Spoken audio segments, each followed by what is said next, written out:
Teleamazonas presenta 24 horas con Liz Valareso y María Gracia Costa. Amigos, ¿qué tal? Buenas tardes, bienvenidos a 24 horas. La policía junto a la Fiscalía realizaron 10 allanamientos por el presunto delito de fraude procesal y de asociación ilícita en la cárcel El Rodeo de Manabí. Hola María Gracia, ¿cómo estás? Buenas tardes. Hola Liz, ¿cómo estás amigos? Muy buenas tardes. Funcionarios de este centro penitenciario habrían favorecido a varios reos para que salgan en libertad. Empezamos con este nuevo hecho de corrupción descubierto. 9 funcionarios de la cárcel El Rodeo en Manabí fueron detenidos este jueves en un operativo ejecutado por la Fiscalía y miembros de la Policía Nacional.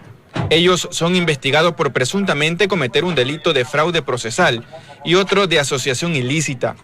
En la operación denominada Victoria 439 se ejecutaron 10 allanamientos. De acuerdo con información policial, los aprehendidos son sospechosos de tramitar, sin tener competencia, beneficios penitenciarios de régimen semiabierto, lo que permitía que privados de libertad salieran del centro penitenciario. Como parte de las investigaciones, se conoció que para cometer el delito, supuestamente emitían documentos falsos, induciendo el error procesal a la jueza de garantías penales de Portoviejo. Las intervenciones se realizaron en Manta, Portoviejo y Rocafuerte, y los detenidos son funcionarios de este centro carcelario. Entre ellos está su director. Además consta la psicóloga, la funcionaria de gestión educativa, 2 de gestión jurídica, la trabajadora social, los promotores deportivos y cultural y la coordinadora del área laboral. Como evidencias se decomisaron 9 celulares y documentos que vincularían a los sospechosos en este delito. Los trámites están al margen de la ley, ya que los privados de libertad están en la cárcel de Esmeraldas y en los informes que los funcionarios del Rodeo elaboraban, hacían como si estas personas estuvieran detenidas en este centro penitenciario. Serían 15 los internos de la cárcel de Esmeraldas que iban a recuperar su libertad y todos serían integrantes de la organización delictiva conocida como Los Choneros. También se reveló que por estos favores que hacían los funcionarios recibían a cambio importantes sumas de dinero que podrían ser $15,000 por cada reo. Isaac Jacome, 24 horas. Y ahora les contamos que la Fiscalía junto a la Policía ejecutó varios allanamientos en Quito, Daule, San Borondón y Guayaquil tras una denuncia de la Gobernación del Guayas sobre presuntos actos de corrupción en casas de salud. A esta hora tomamos contacto con Carlos Acoto para que nos detalle la información. Hola Carlos, buenas tardes, cuéntanos.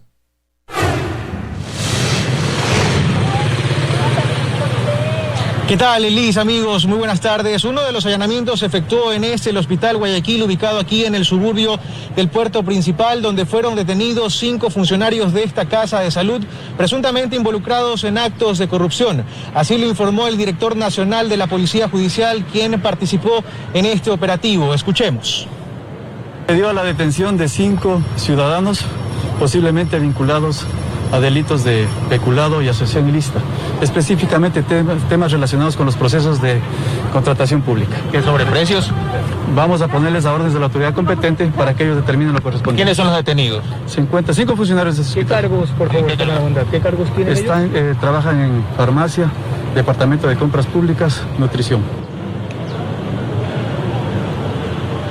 Y bien, en simultáneo, la Fuerza de Tarea Conjunta de la Fiscalía efectúa allanamientos en Daule, San Borondón, Quito y Guayaquil tras una denuncia colocada por el gobernador del Guayas, Pedro Pablo Duarte, sobre presuntas irregularidades en el marco de contratos firmados en diferentes casas de salud de la red pública en el marco de la emergencia sanitaria. La Fiscalía ha ido mucho más allá. Se trataría de una red que no solamente operaría en este hospital Guayaquil, sino también en el hospital Teodoro Maldonado Carbo del IES, en el hospital de Ceibos también del IES, en el hospital de Durán, en el hospital de Milagro, incluso en el hospital de la Policía en Guayaquil, además del hospital Eugenio Espejo en la capital, donde también se realizan allanamientos a esta hora.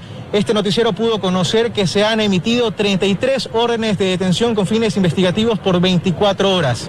Es lo que podemos contarles desde los exteriores del Hospital Guayaquil, aquí en el suburbio de la ciudad. Ustedes siguen con más desde estudios. Muy buenas tardes. Buenas tardes, Carlos. Muchísimas gracias por tu informe. Ahora les contamos que Daniel Salcedo Bonilla podría afrontar una nueva investigación, esta vez por falsificación de documentos y defraudación aduanera. Salcedo usó un carnet de discapacidad para importar un vehículo de alta gama con menor costo. El Servicio de Aduanas entregó información a la Fiscalía. El pasado 29 de enero arribó al puerto marítimo de Guayaquil un vehículo de alta gama que había sido traído desde Miami, Estados Unidos. Su propietario, Daniel Salcedo Bonilla. Por él, con los impuestos de ley, pagó $26.532, pues para ahorrarse algunos costos, Salcedo usó un carnet de discapacidad. La información fue confirmada por el Servicio Nacional de Aduanas, que a través de su cuenta de Twitter aseguró que no se permitió su nacionalización y se ordenó reembarque desde febrero de 2020 y que la información ha sido proporcionada a la Fiscalía General del Estado. Pero ese carnet de discapacidad con el que intentó acceder a beneficios está en manos de Salcedo desde hace más de 2 años. A través de Twitter, el CONADIS aseguró que el ciudadano calificó en una unidad de salud de la ciudad de Guayaquil el 2 de febrero de 2018 por una presunta discapacidad auditiva moderada. La fiscal provincial del Guayas, Yanina Villagómez, aseguró que esto haría que Salcedo, investigado por peculado y fraude procesal, afronte nuevos procesos. Ya que el señor no tiene ninguna discapacidad.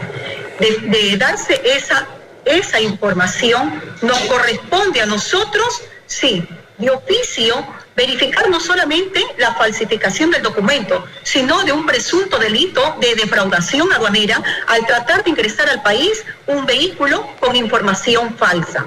Daniel Salcedo es investigado por su relación con varios contratos firmados en los hospitales del IES con presunto sobreprecio. Este noticiero demostró con evidencias que Salcedo era un visitante frecuente del área de compras públicas del Hospital Teodoro Maldonado Carbo. Ahí, en octubre de 2019, fue descubierto por el entonces director técnico de esta casa de salud.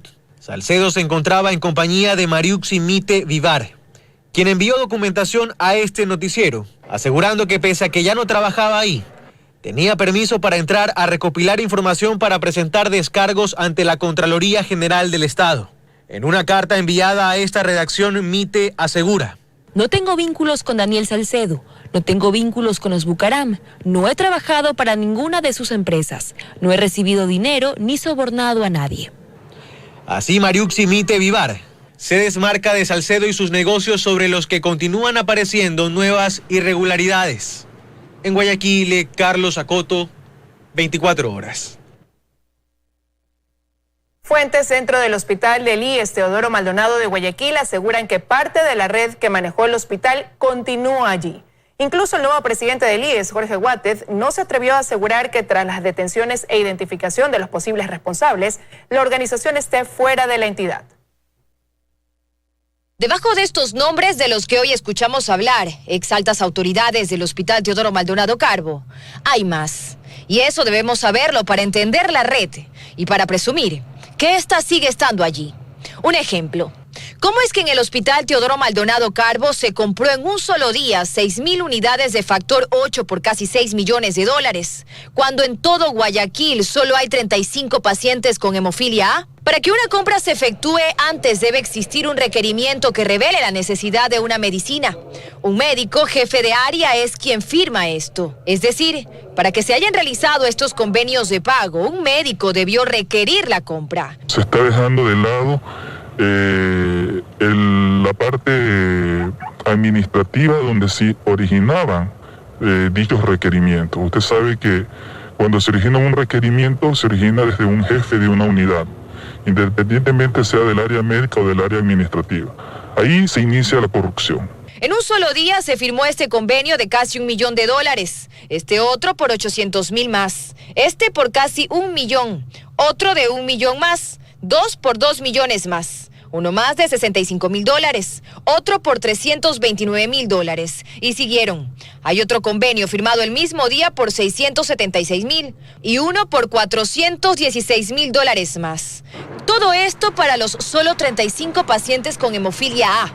que por cierto, durante ese mismo año protagonizaron manifestaciones, porque pese a los millonarios desembolsos de dinero que se hicieron supuestamente para satisfacer sus necesidades, ellos jamás recibieron sus medicinas. Y una vez más, estas compras fueron autorizadas por Jorge Enríquez, ex jefe de compras del hospital, y por el ex gerente Luis Jairala Zunino. En los convenios de pago no consta el nombre del médico que requirió las medicinas. Según fuentes consultadas, esta estructura, si bien hoy sin sus cabezas visibles, sigue estando allí.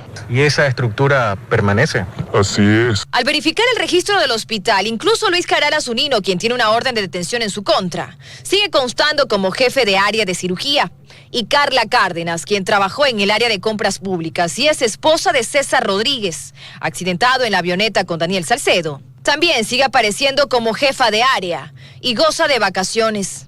Incluso el nuevo presidente del directorio del IES, Jorge Guatet, no se atrevió a asegurar que tras los operativos realizados, esta red ya se haya ido del hospital. Aunque de donde sí se han ido, al menos quienes ocupaban cargos altos en el Teodoro Maldonado, es del país, pues cuando los allanamientos llegan, ellos ya no están. Dayana Monroy, 24 horas. Y el nombre de Alfredo Adum Ciadé ha estado ligado a la familia Bucaram por casi 40 años. Adum fue retenido la noche del martes para que rindiera su versión por la avioneta de su propiedad en la que intentó escapar Daniel Salcedo. La relación de Alfredo Adum Ciadé con la familia Bucaram no es nueva. En 1984, Alfredo Adum junto a Abdalá Bucaram Ortiz dio su salto a la política local. En las elecciones seccionales de aquel año, Adum se convirtió en prefecto del Guayas y Bucaram en alcalde bajo la bandera del Partido Roldosista Ecuatoriano. Pero un año después renunció a la prefectura luego que su amigo Abdalá Bucaram huyó a Panamá para no ir a prisión por injurias y atentado a la seguridad nacional. En 1988, Adum se convirtió en diputado por el PRE y en 1996 fue ministro de Energía cuando Bucaram llegó a la presidencia de la República. En los 6 meses que duró el gobierno de Bucaram, Adum protagonizó una serie de altercados, agresiones físicas e insultos. No te lo voy a permitir, no te lo voy a permitir. Mira, yo te cojo en Canal 11 y yo te trituro. ¿Eres policía tú? No, señor ministro. Tú eres maleducado. Solamente le estoy preguntando. No me preguntes tonterías, pues. La creación del partido Fuerza Ecuador en 2016 a cargo de Dalo Bucaram Puley significó el alejamiento de Adum del roldosismo, pero no duró mucho. Las relaciones mejoraron a tal punto que Adum en 2019 fue candidato por fe para la prefectura del Guayas. El nombre de Alfredo Adum volvió a sonar desde el 8 de junio cuando se conoció que la avioneta en la que intentó escapar del país Daniel Salcedo es propiedad de una de sus empresas. Adum asegura que la nave fue robada por su piloto Franklin Lara, de quien por cierto se desconoce su paradero desde ese día. Lara solicitó el vuelo hacia la isla Puná. Este fue autorizado por la Dirección General de Aviación Civil, pero una vez que llegó al punto, cambió su trayecto y ninguna autoridad se dio cuenta. Hoy Salcedo está detenido porque la nave se estrelló. La noche del pasado martes, la Fiscalía pidió la retención de Adum para que rinda su declaración en las investigaciones que se realizan por fraude procesal tras el intento de fuga de Salcedo. La retención fue suspendida porque Adum presentó quebranto en su salud. Sin embargo, según la defensa del empresario, la Fiscalía aún no envía una nueva notificación para que declare en este caso. Joana Ramos, 24 horas. Y más sobre las denuncias que se investigan por actos de corrupción. Las versiones dentro del caso que involucra al asambleísta Daniel Mendoza y 5 personas en una investigación por el delito de delincuencia organizada relacionada con la adjudicación de la construcción del hospital de Pedernales continúan en la Fiscalía General. Hoy estaban citados 6 exfuncionarios y funcionarios de Ban Ecuador. La defensa de Mendoza aseguró que su defendido será trasladado este viernes a las 15 horas a la Fiscalía General para rendir una ampliación de versión solicitada por la defensa. Estamos de regreso con más noticias. En los últimos 4 meses, el Ministerio de Trabajo en Quito ha recibido más de 5.000 denuncias de desvinculaciones por falta de pago de utilidades, por salarios atrasados y hasta por la falta de implementos de bioseguridad en los lugares de trabajo. Esta es la apariencia que presenta el edificio antiguo del Ministerio de Trabajo.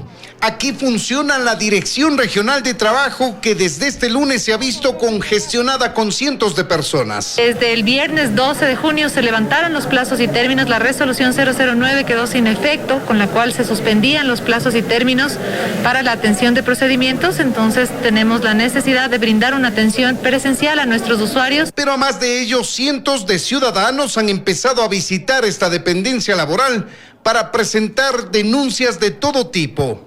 Es al respecto de una empresa, en este caso de peluquería, que antes de la pandemia no ha pagado fondos de reserva, no ha pagado utilidades. Y aunque el ministerio activó en su página web las denuncias en línea, los trabajadores prefieren acudir y presentarla físicamente. Las horas extras también que no nos dan.